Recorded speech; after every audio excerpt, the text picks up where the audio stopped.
శంకరాచార్యుల వంటి మహానుభావుడు వచ్చి ఇంటి ముందు నిలబడితే భిక్ష వేయకపోగా తిట్టి పంపించిన ఫలితం వేస్తారు.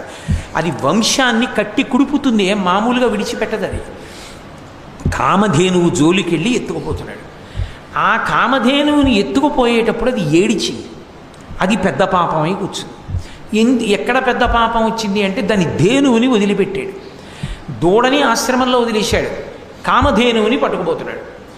ఆ ఆవు ఏడుస్తూ అంది, అయ్యో నన్ను ఇలా రాజు పట్టుకుపోతున్నాడే, అయ్యో పాపం నా దూడ మోరలెత్తి అరుస్తోంది, అమ్మా అమ్మా అని కట్టుకొయ్య చుట్టూ తిరుగుతూ నన్ను తీసుకెళ్ళిపోతుంటే అందులో దూడ నుంచి వేరు చేసి ఆవుని తీసుకెళ్తున్నప్పుడు అవి రెండూ పడేటటువంటి బాధ వర్ణనాతీతంగా ఉంటుంది.